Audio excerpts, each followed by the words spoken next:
សំណួរតើដីមានប៉ុន្មានស្រទាប់អ្វីខ្លះហើយស្រទាប់នីមួយៗមានលក្ខណៈខុសគ្នាដោយសារកត្តាអ្វីខ្លះចម្លើយដីមាន4ស្រទាប់គឺស្រទាប់ O ស្រទាប់ A ស្រទាប់ B និងស្រទាប់ C ស្រទាប់នីមួយៗមានលក្ខណៈខុសគ្នាដោយសារកត្តាអាកាសធាតុសណ្ឋានដីសិលាមេពេលវេលានិងសកម្មភាពភាវៈមានជីវិតស្រទាប់ O មានសំណល់សរីរាង្គស្រទាប់ A មានពណ៌ខ្មៅសម្បូរសារធាតុសរីរាង្គរលួយស្រទាប់ B សម្បូរដោយសារធាតុចិញ្ចឹមស្រទាប់ C នៅជ្រៅហើយឆ្អែតទឹកសំណួរតើផែនដីមានចលនាអ្វីខ្លះចូលពណ៌នាពីចលនារបស់ផែនដីដែលបង្កើតឲ្យមានថ្ងៃនិងយប់ចម្លើយ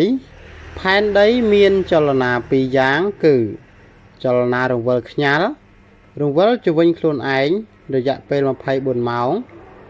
ចលនារង្វិលជុំរង្វិលជុំវិញព្រះអាទិត្យ365ថ្ងៃនិង6ម៉ោងពណ៌នាពីចលនារបស់ផែនដីដែលបង្កើតឲ្យមានថ្ងៃនិងយប់ចលនារង្វិលខ្ញាល់កើតពីទំនាញសកលនិងនិច្ចលភាពផែនដីធ្វើចលនាជុំវិញអ័ក្សរបស់វាក្នុងរយៈពេល24ម៉ោងហៅថាមួយថ្ងៃដែលមានផ្នែកឈោមនឹងព្រះអាទិត្យគឺរយៈពេលថ្ងៃនិងផ្នែកម្ខាងទៀតគឺជាពេលយប់សំណួរកតើឥន្ធនៈអ្វីខ្លះដែលគេចាត់ទុកជាឥន្ធនៈផូស៊ីលខចំហេះឥន្ធនៈផូស៊ីលប៉ះពាល់អ្វីខ្លះដល់ភាវៈមានជីវិតនៅលើផែនដីចម្លើយកឥន្ធនៈដែលគេចាត់ទុកជាឥន្ធនៈផូស៊ីលគឺឥន្ធនៈផូស៊ីលរាវដូចជាប្រេងឆៅឥន្ធនៈផូស៊ីលរឹងដូចជាធ្យូងថ្មឥន្ធនៈផូស៊ីលឧស្ម័នដូចជាមេតានឬឧស្ម័នធម្មជាតិខចំហេះឥន្ធនៈផូស៊ីលប៉ះពាល់ដល់ភាវៈមានជីវិតលើផែនដីដោយសារវាបានបញ្ចេញសារធាតុពុលជាច្រើនដូចជាអាហ្សូតអុកស៊ីតអាម៉ូញ៉ាក់កាបូនឌីអុកស៊ីតស្ពាន់ធ័រឌីអុកស៊ីតឧស្ម័នទាំងនេះផ្សំជាមួយចំហាយទឹកបង្កើតបានជាអាស៊ីតខ្សោយធ្លាក់មកលើផែនដីជាភ្លៀងអាស៊ីតភ្លៀងអាស៊ីតធ្វើឲ្យខូចអាគារប៉ះពាល់ដល់ជីវិតនៅលើផែនដីមានការបំពុលខ្យល់ទឹកដីការកើនឡើងកម្ដៅ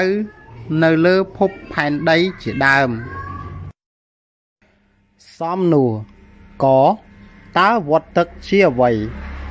ចូលពណ៌នាពីដំណាក់កាលសំខាន់នៃវដ្តទឹកខតើវដ្តទឹកមានឥទ្ធិពលដូចម្តេចខ្លះទៅលើអាកាសធាតុចម្លើយកវដ្តទឹកគឺជាចលនាឥតឈប់ឈរនៃទឹកពីប្រភពដូចជាបឹងទន្លេស្ទឹងសមុទ្រមហាសមុទ្រលើផ្ទៃដីនិងទឹកក្នុងដីចូលទៅក្នុងមណ្ឌលអាកាសបង្កើតបានជាកំណករួចធ្លាក់ត្រឡប់ចូលទៅកាន់ប្រភពដើមវិញផ្នែកសំខាន់នៃវដ្តទឹកមានរំហួតកំណកនិងកំណកអាកាសរំហួតទឹកនៅលើផ្ទៃដីត្រូវបានហួតក្លាយទៅជាឧស្ម័នឬចំហាយទឹកដោយកម្ដៅព្រះអាទិត្យកំណកញើសចំហាយទឹកក្នុងបរិយាកាសចុះត្រជាក់ហើយក៏ជាញើសបង្កើតបានជាពពកកំណកអាកាសកំណកញើសកាន់តែច្រើនហើយធ្ងន់ធ្លាក់មកលើផែនដីក្នុងទម្រង់ជាភ្លៀងទឹកកកសម្លៃឬព្រិលខវដ្តទឹកមានឥទ្ធិពលទៅលើអាកាសធាតុដូចតទៅវដ្តទឹក បានពីធម្មពលព្រះអាទិត្យ 86% នៃរំហួតបានពីមហាសមុទ្រហើយកាត់បន្ថយសីតុណ្ហភាពរបស់វាតាមរយៈរំហួតត្រជាក់ បើគ្មានភាពត្រជាក់ឥទ្ធិពលនៃរំហួតលើផ្ទះកញ្ចក់អាចធ្វើឲ្យសីតុណ្ហភាពផ្ទៃដីកើនដល់67 អង្សាសេ ហើយคล้ายជាភពក្តៅមួយ